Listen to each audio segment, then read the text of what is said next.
안데르센이라고 하는 유명한 동화 작가가 있습니다. 여러분 어릴 때 다 읽어보셨을 겁니다.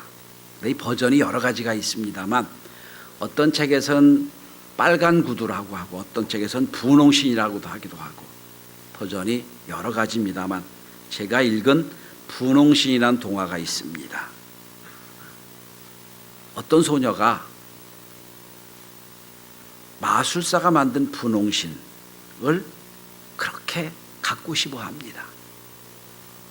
어떻게 하다가 그 분홍신을 얻어서 신게 됐습니다. 그런데 그 분홍신을 신는 순간부터 불행이 찾아옵니다.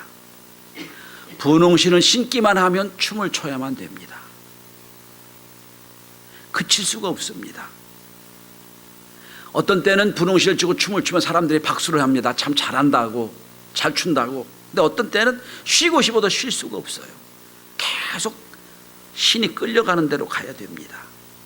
신이 다른 데로 가면 다른 데로 가야 돼요. 계속 춤을 춥니다. 이제는 쉬려고 해도 쉴 수가 없어요.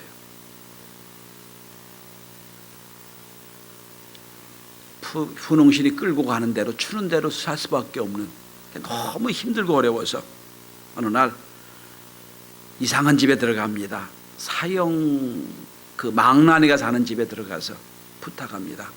제 발을 좀 끊어 주십시오. 발을 끊어서 분홍신의 노예에서 벗어났다 하는 이야기입니다. 좀 섬뜩한 동화 같지 않은 동화입니다. 무엇을 얘기하고 있을까요?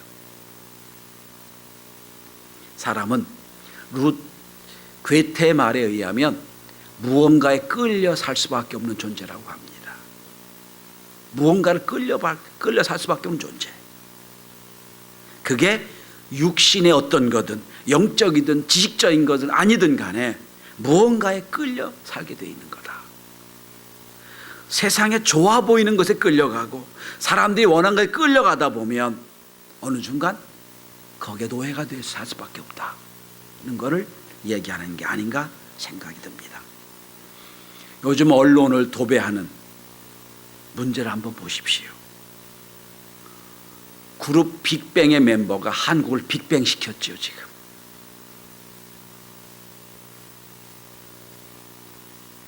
돈과 쾌락에 끌려가 결국 온 나라를 뒤집어 버렸죠. 법무부 차관도 마찬가지고. 전 요즘 뉴스를 보면 뉴스를 보기가 싫어요. 처음부터 끝까지 다 똑같은 얘기야. 어떻게 나라가 이렇게 됐을까 하는 생각을 하게 됩니다.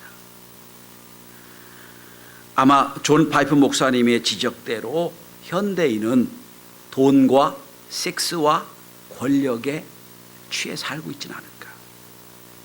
거기 우리 인생의 목적이 있는 게 아닌가. 그래서 이렇게 된 게 아닌가 하는 생각이 듭니다. 여러분 무엇에 끌려 살아오셨습니까? 빌 하이비스 목사님이 계십니다. 유명한 목사님이신데 이분이 현대인이 끌려가는 걸 잘 분석해 보니까 5가지가 있다고 분석을 했습니다. 첫째, 현대인은 죄의식 속에 끌려다닌다. 과거에 저지른 죄 때문에 거기 끌려가는 거예요. 어쩔 수 없이 끌려가는 모습. 근데 여러분, 하나님은 살인죄를 진 모세도 새롭게 만드셨음을 기억하셔야 됩니다. 또 원한과 분노에 끌려간답니다. 저는 와신상담이란 말이 예수 믿는 사람에게는 없어진다고 생각을 합니다. 그렇게 원수 갚은들 그의 인생은 뭐가 되는 겁니까? 원수 갚다 끝낸 인생 되면 안 되잖아요. 인생이 얼마나 참 험한 인생이 됐겠어요. 세 번째는 공포와 두려움에 끌려가는, 지식이 좀 부족하고 좀 모자란 사람들은 공포와 두려움 속에 끌려가는 거예요. 요즘도 여러분 사이비 종교에 끌려가는 건 공포와 두려움에 끌려다니는 거예요. 그 다음에 물질과 쾌락이라고 했어요. 물질을 많이 얻는 게 내 인생의 목적이 행복인 줄 알고 끌려다니다가 결국 모든 걸 잃어버리고 쾌락도 똑같은 겁니다. 세 번째로, 5번째로 다른 사람의 인정받는 거에 끌려다니는 게 있다고 그래요. 칭찬의 메마른. 결국 자기를 잊어버린 모습이 되라, 이렇게 말합니다. 본문은 가장 멋진 복음의 인생을 살았던 사도 바울의 고백입니다. 5절을 본문에 보시면 이렇게 성경은 기록하고 있습니다. 하나님 말씀에 붙잡혀. 사도 바울이 성공적인 인생을 살았던 이유는 뭐냐? 말씀에 붙잡혀 살았다는 거예요. 여기 붙잡혔다는 말이 헬라어로 수네이케토란 단어인데 영어로 말하는 occupied. 이게 사로잡혔다, 포로됐다, 이런 뜻입니다. 나는 하나님 말씀에 포로됐다, 하나님 말씀에 사로잡혀 살아왔다, 이런 얘기입니다. 여러분 인생 끝날 때쯤 돼서 내 인생에 내가 뭐에 포로를 끌려 살았는지 한번 돌아본다면, 만약에 그때 아무 의미도 없는 허무한 것에 끌려다녔다면 얼마나 인생이 안타깝겠습니까?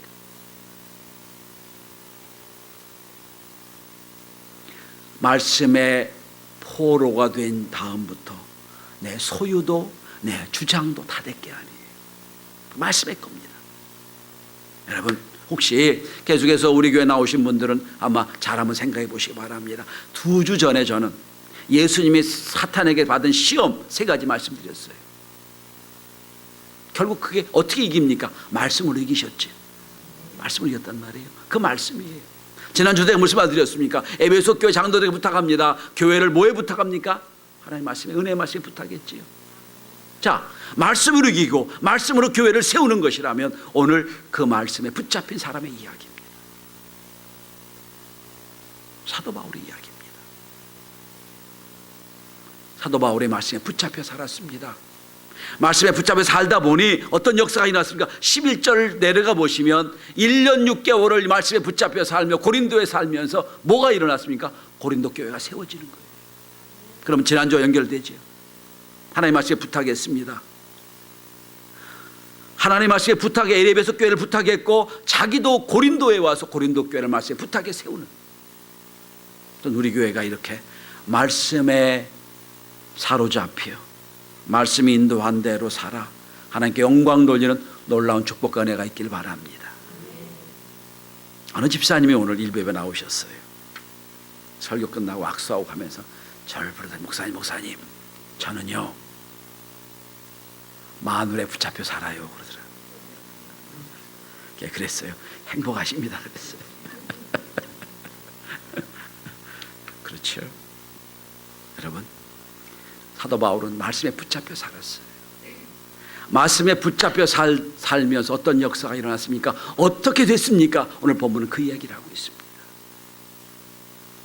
말씀에 붙잡혀 살 수 있는 첫 번째 이유는 오늘 본문의 5절에 보면 동역자들이 왔기 때문에, 동역자들이 함께 있었기 때문에 말씀에 붙잡혀 살았습니다. 자, 여러분, 사도 바울이 이 지역 고린도에 처음 올 때는요 실패한 자로 왔어요. 처절하게 실패한 자로 왔어요. 사도 바울은 여러분 가는 데마다 성령이 놀라운 역사를 이루었습니다. 심지어 사도 바울이 손수건만 옆에 놓아도 병이 났어요. 가는 거 능력의 역사를 이루었어요. 어디가 담대하게 예수를 그리스도와 증거했어요. 그런데 이상하게 아덴이란 지역에 와서 거기 보니까 엄청난 지식이 막 흥황하는 걸 보고 내가 갖고 있는 철학과 지식이 이길 수 있다 생각을 해서 예수 이름 빼고 철학적인 설교를 합니다. 그런데 다른 데서처럼 막 복음의 역사가 안 일어나고 오히려 복음이 희롱을 당합니다. 무시를 당하고 조롱을 당합니다. 철저하게 실패했어요. 그리고 쫓기듯이 고린도에 온 거예요. 오늘 본문에 보면 1절부터 보면 고린도에 왔어요. 와서 다른 데 가는 것처럼 가서 오자마자 말씀 전하는 게 아니에요. 다 능력을 잃어버리고 너무 침체해가지고 고린도에 와서 뭐 했냐면 옛날 직업으로 돌아갔어요. 무슨 직업입니까? 천막 만든 일로 했어요. 먹고 살기 바빴다는 거예요. 사명 잃어버리고 먹고 사는데 바빠가지고 천막을 만드는 일을 했단 말이에요. 그런데 하나님이 그 사도 바울을 위로하고 세우시려고 직업이 같은 브리스가와 아굴라 부부를 사도 바울을 만나게 하세요. 그리고 사도 바울, 브리스가와 아굴라 부부와 사도 바울이 함께 있는 동안에 사도 바울이 신앙이 회복이 됩니다. 그리고 여러분 본문의 4절을 보시면 여러분 5절에 보시면 함께 일을 하면서 이제 사도 바울이 힘을 얻어서 안식일마다 복음을 전하게 됩니다. 처음엔 그렇지 않으면 어땠죠? 자, 이렇게 막 복음에 막 새롭게 회복되고 있는 중에 오늘 5절을 주목해 보시기 바랍니다. 5절에 보면 실라와 디모데가 마게도냐로부터 내려오매 바울이 하나님 말씀에 붙잡혔다고 돼 있어요. 바울과 실라도 내려옵니다. 하나님 만나게 하시는 거예요. 사도 바울을. 그때로부터 사도 바울이 말씀에 붙잡혔다는 거예요. 자, 앞에 성경을 한번 17장 바로 앞장을 한번 좀 보시기 바랍니다. 이 바울과 실라가 어디 쓰는가를 보시면 금방 이해가 되실 겁니다.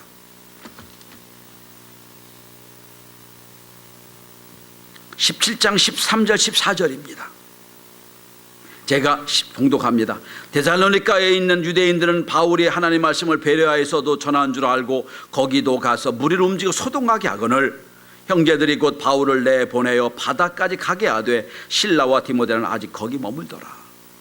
데살로니가에 사도 바울이 복음 전하다가 쫓겨나고 거기 아이가 자기 아들과 같은 실라와 디모데를 남겨놓은 거예요. 복음 전하라고. 그러니 사도 바울이 고린도에 왔지만 늘 마음은 데살로니가에 있는 거예요. 어떻게 됐을까? 잘하고 있을까?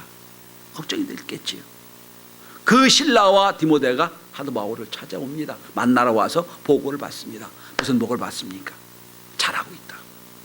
데살로니가가 다시 복음의 역사가 일어나서 교회가 세워졌다는 보고를 받아요. 이거를 고린도 후서에 넘어가 보면 이렇게 말씀하고 있습니다. 이로 말미암아 우리가 위로를 받았고 우리가 받은 위로 위에 디도의 기쁨으로 우리가 더욱 많이 기뻐함은 그의 마음이 너희 무리로 말미암아 안심함을 얻었습니다. 디도가 온 것을 보고 여러분 그 바울과 실라와 디모데가 온 걸 보고 마음에 위로를 받았다는 뜻이에요. 위로받았다, 샘 얻었다 그런 뜻이에요. 처음에 디모데에 올 때 사도 바울은 두렵고 떨렸는데 실패했는데 믿음이 있는 부부를 만나고 아들처럼 여기는 실라와 디모데를 만나서 믿음이 회복된 역사가 이루었다는 거예요. 그 뒤에 나오는 말씀에 붙잡혔다는 거예요.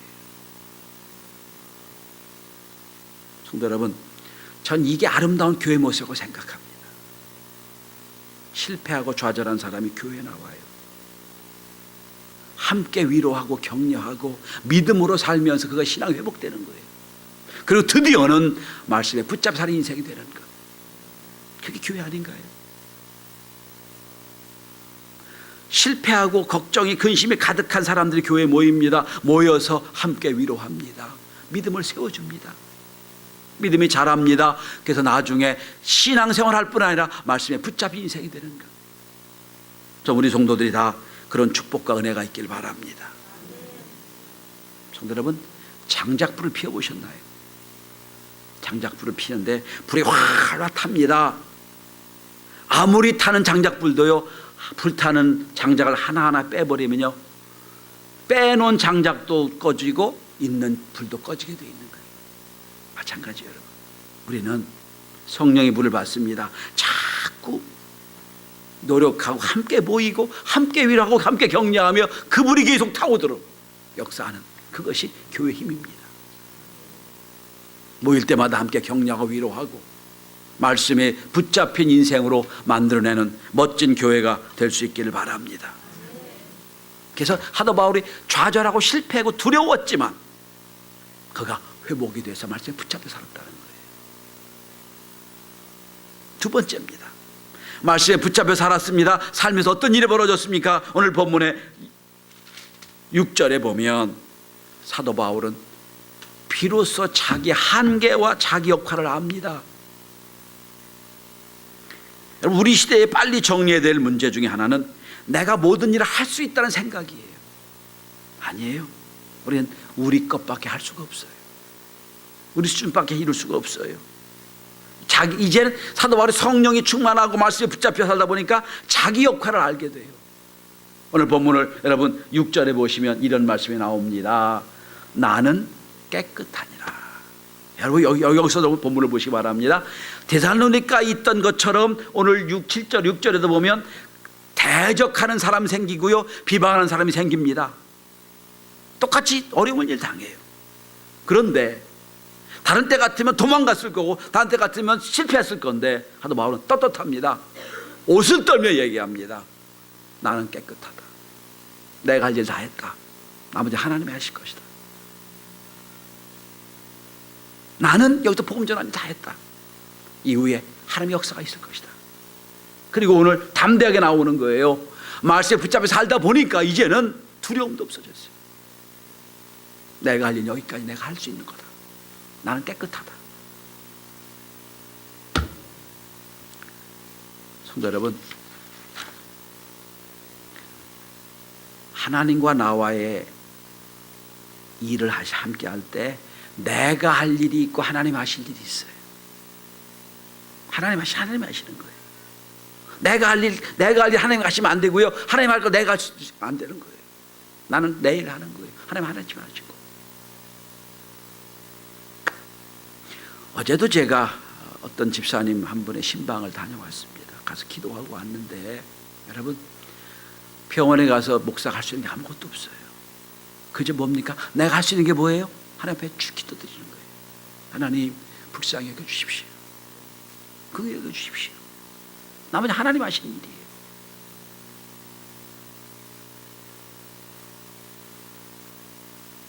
이거를 내 일이라고 다 감당할 수도 없고요, 내가 내 일 아니라고 할 수도 없고요. 여러분, 그러니까 판단하지 마시고요, 내가 할 수 있는 건 최선을 다하시면 되는 거예요. 나머지 하나님께 맡기면 되는 거예요. 에스겔서 3장 18절 이하를 보면 아주 엄격하고 엄한 말씀이 나옵니다. 이런 얘기입니다. 전쟁이 일어났어요. 전쟁이 일어나기 전에, 여러분, 옛날 전쟁입니다. 높은 산 위에서 파수꾼이 적군을 내려보고 있습니다. 적이 동태를 보고 있겠지요. 적군이 막 몰려올 때 파수꾼이 빨리 일어나가지고 나팔을 붑니다. 빨리 깨우라는 거예요. 전쟁이 일어났다는 거예요. 깨우라는 거예요. 나팔을 붑니다. 그런데 나팔 불어서 사람들이 깨어서 전쟁이 이기면 감사한 일이지만 나팔 불었단 말이에요. 근데 안 일어나. 사람들이 깨어질 않아. 그래서 만약에 전쟁이 졌어도 에스겔서에 말합니다. 내 책임을 묻지 않겠다. 왜? 네 할 일 다 했으니까. 네 할 일 다 했다는 거예요. 그래서 너는 깨끗하다. 이게 에스겔의 결론이에요. 그런데 만약에 책임을 다하지 않고 파수꾼 역할을 하지 못하고 파수꾼이 나팔을 불지 않고 졸고 찼다면 그 피해 값을 너에게 치르겠다 하겠다 말씀하세요.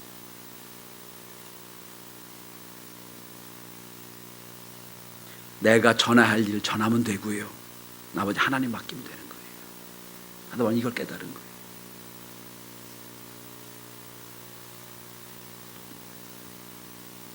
사도 바울은 또 이런 말씀도 합니다. 나는 심고 아볼로는 물을 주었지만 자라게 하신 일은 하나님이시다. 누가 하는 거예요? 하나님 하시는 거예요. 난 심을 심고 끝나는 거예요.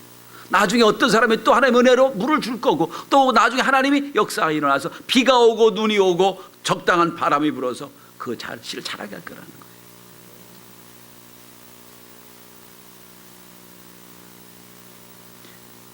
괴테는 이런 말을 했습니다. 정신적으로 육체적으로 타고난 강인함을 갖춘 사람은 대부분 겸손하다. 그런데 정신적으로 특별한 결함이 있는 사람은 보통 사람들에 비해서 자만심이 크다. 여러분, 위대한 일을 해도 우리는 우리 게 아니에요. 하나님 하시는 거지. 우리는 내 역할을 하면 되는 거예요.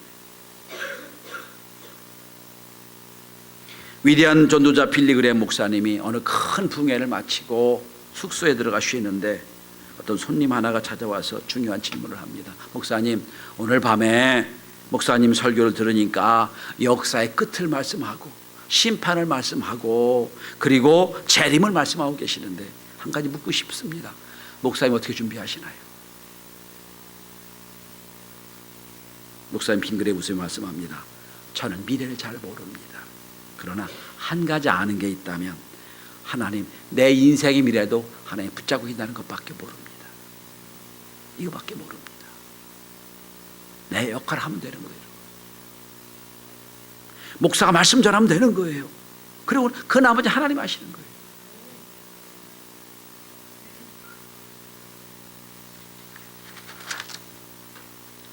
성도 여러분, 하나님이 여러분의 과거를 붙잡고 여기까지 오셨고 지금도 붙잡고 계시고 앞으로도 붙잡고 계실 겁니다. 그러면 그 붙잡혀서 말씀 전하면 되는 거예요. 그게 우리 사명이에요. 자, 말씀에 붙잡혀 살았습니다. 그리고 마치 이제 다른 때 같으면 도망가고 피할 그 상황에서 담대하게 내 역할, 자기 역할을 감당합니다. 그리고 나서 세 번째입니다. 하나님의 약속을 믿습니다. 오늘 본문의 19절 이하를 보면 하나님의 밤의 환상 중에 사도 바울이 나타나세요. 이렇게 말씀하십니다. 약속을 두 개 하세요. 자, 오늘 10절입니다. 내가 너와 함께 있어. 첫 번째 약속이에요. 내가 너와 함께 있겠다. 약속이. 성도 여러분, 3년 동안 예수님이 이 땅에서 복음 사역을 감당하시고 하늘로 승천하시기 직전에 3년을 훈련시켜 제자들을 모아놓고 마지막 명령을 합니다. 너희는 온 천에 다니며 복음을 전하라. 마지막 명령이에요. 근데 마지막 명령을 하시면서 이게 하나님, 예수님 안 계시니까 아무도 없잖아요. 뭘 줘야 될 거 아니에요. 말씀 전하러 돌아다녀야 되니까 한도가 없는 신용카드를 주면서 마음껏 긁으라고 했을까요? 아니에요. 당시 로마 시대니까 로마 황제 직인이 찍힌 사령장을 주고 어디 가서라 이것만 되면 다 해결될 거라 말씀하셨습니까? 그것도 아니에요. 딱 한 가지 약속만 하셨어요. 내가 세상 끝날까지 너희와 항상 함께 있으리라. 다른 아무 약속도 없어요. 아니면 금덩이를 만들어서 주고서 써라고 했습니까? 아니에요. 아무것도 아니에요. 그러니까 우리가 생각하는 하나님 일할 때 필요한 것 아무것도 안 주셨어요. 하나 안 주셨어요. 내가 너와 함께 하겠다. 무슨 뜻입니까, 여러분? 천지에 주신 하나님이 우리와 함께 한다면 그걸로 끝나는 거 아닌가요? 그게 오늘 말씀이에요. 내가 너와 함께 하겠다. 내가 너와 함께 있어. 여러분 쭉 내려가 보시기 바랍니다. 10절 맨 마지막입니다. 이는 이 성중에 내 백성이 많음이라. 하나님이여 선교적인 시야를 열려주세요. 선교적인 비전을 갖게 하세요. 이 성에 내 백성이 많다. 선교적 비전입니다. 만약에 여러분 사도 바울이 핍박과 환난 준 것만 집중하고 있다면 복음 잘 못 전할 겁니다. 그런데 하나님은요, 아니야, 너희가 너를 핍박하고 비난하는 사람이 많이 있지만 그만 보지 말고 이 성 중에 내 백성이 많아. 구원받은 백성이 아직도 많아. 걱정하지 말씀을 전해. 두려워하지 말고 말씀을 전해 했다는 거예요. 이 비전이 없었더라면 사도 바울은 고린도에서 실패했을 겁니다. 이 비전을 마음에 품습니다. 그리고 오늘 본문의 11절입니다. 1년 6개월 동안 사도 바울이 고린도에 있으면서 고린도 교회를 만들어냅니다. 세워지는 거예요. 이게 복음의 역사입니다. 성도 여러분, 똑같은 말씀이 오늘 우리에게도 주시는 말씀이라고 믿습니다.